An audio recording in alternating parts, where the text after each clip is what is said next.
When We Disagree is a show about arguments, how we have them, why we have them, and their impact on our relationships and ourselves. We've all met that person who confidently explains topics they barely understand.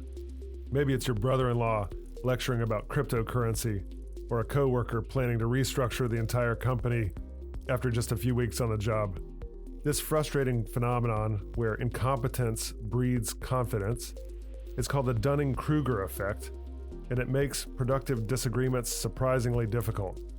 Psychologists David Dunning and Justin Kruger discovered that people performing poorly on tests consistently overestimated their performance, while high performers slightly underestimated theirs.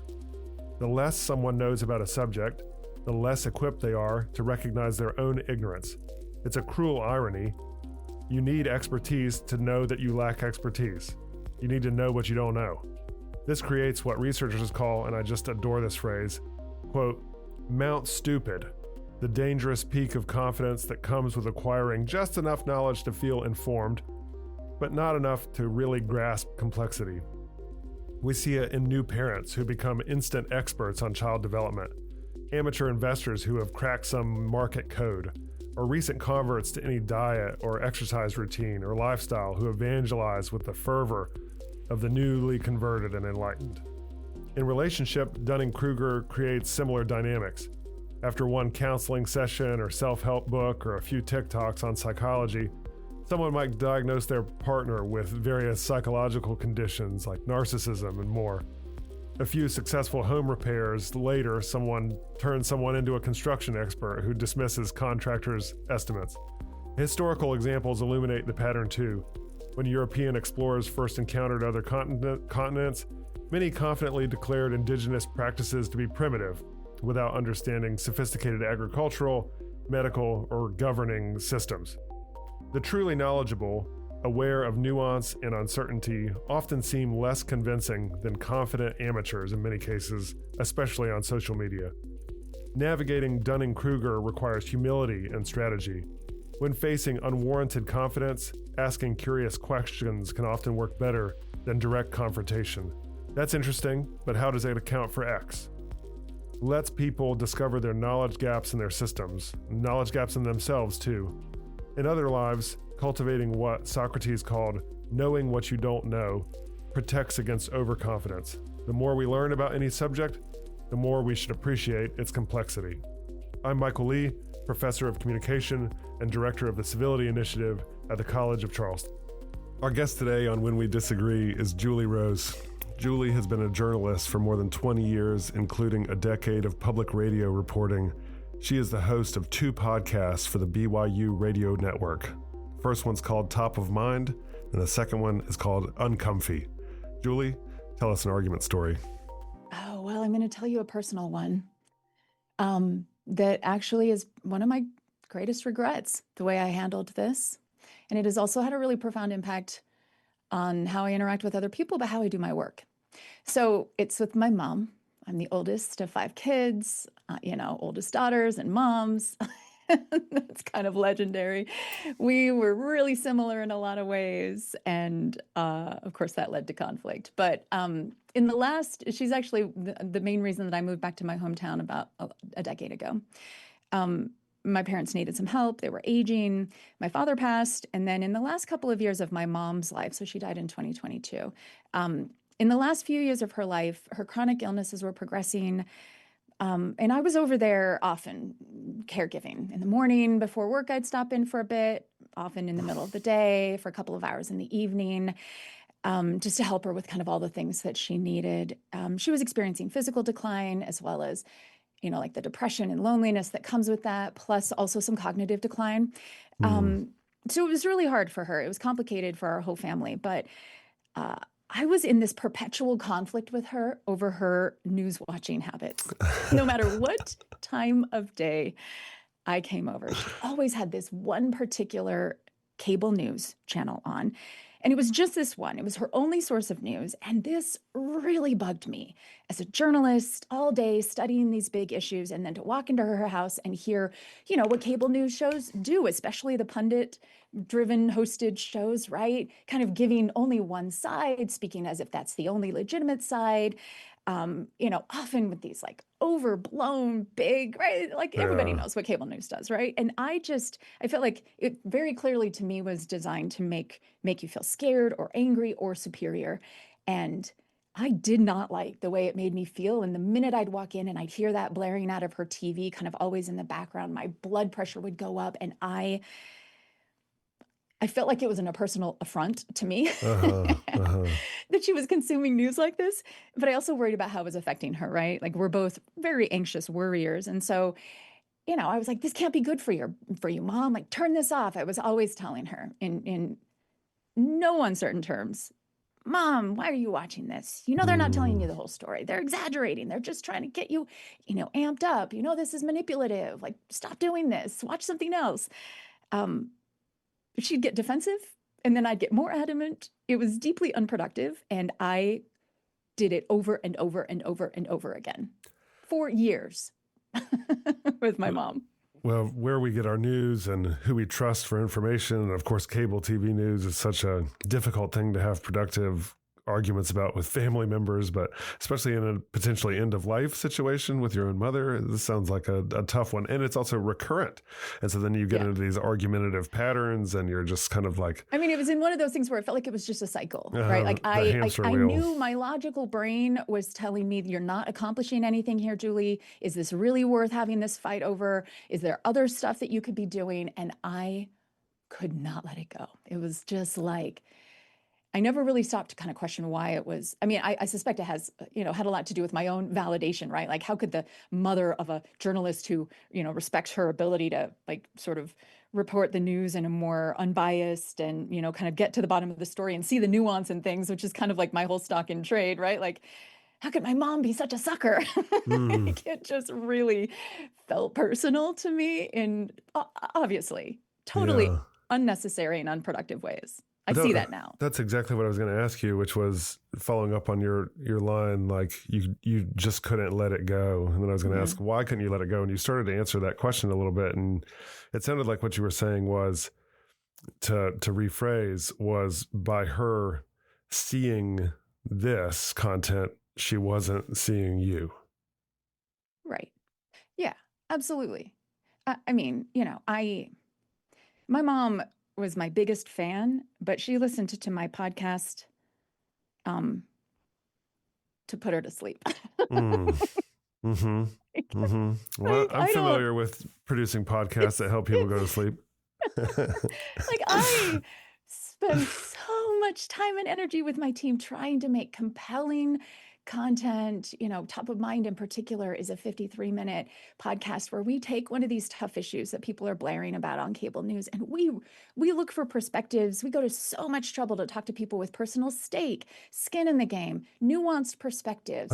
Try to like present information that will challenge anybody, no matter what your perspective is. Like, I want you to hear something that's going to be a little outside of your worldview, a little outside of your information bubble, because that's the point, right? I believe that in order to get to more productive collaboration and to solve the great problems in our society, in our communities, and on the political front, like, we need to understand on a deeper level where the other side, quote unquote, is coming from. And you can't do that unless you're exposed to it, but we're not wired to like that.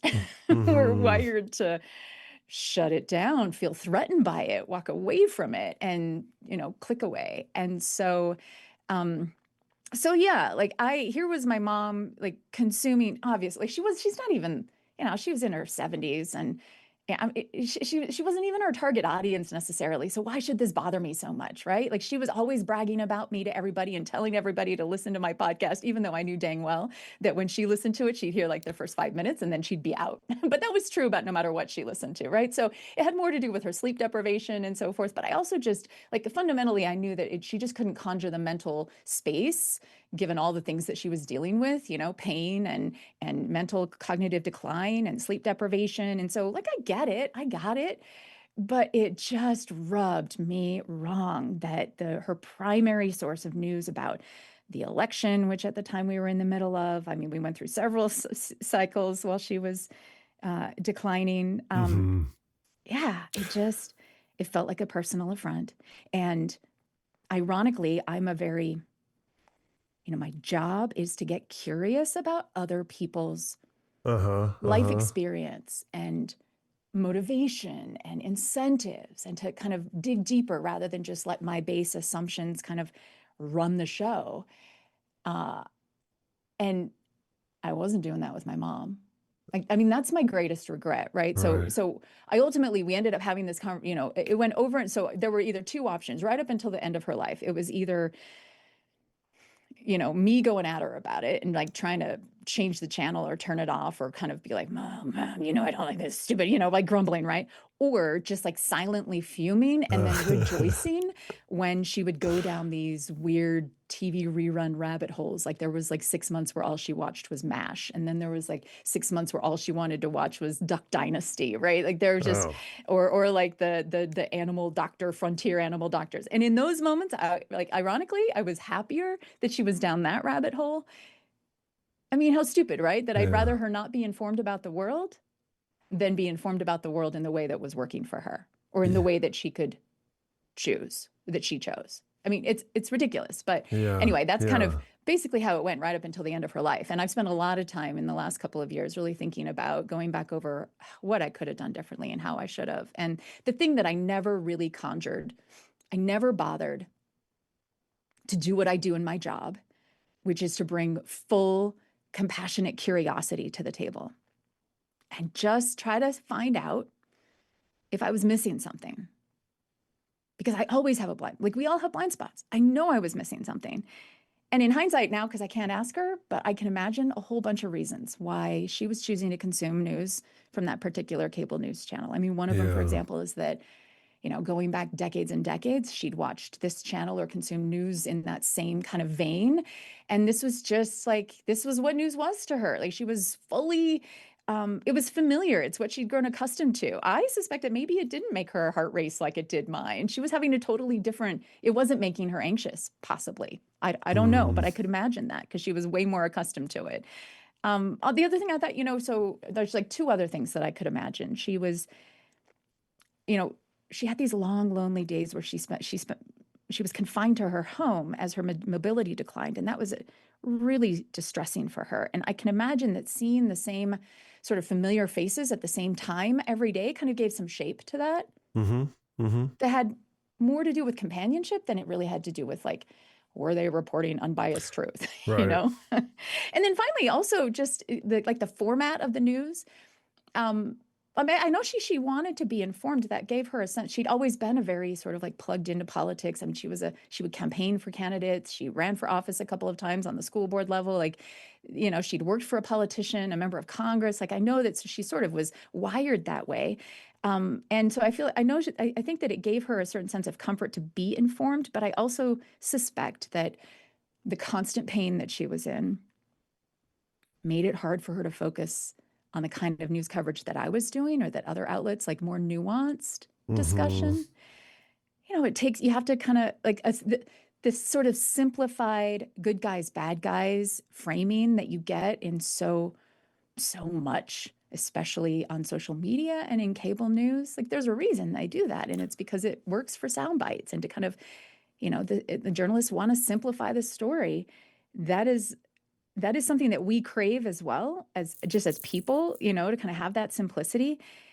I suspect it was just easier for her to follow than like trying to go read some big think piece in The Economist, right? About, I don't know, whatever it was at the time. Today it might be tariffs, right? She just needed to know, like, who should I like? Who should I fear? Like something about that felt familiar and comforting to her.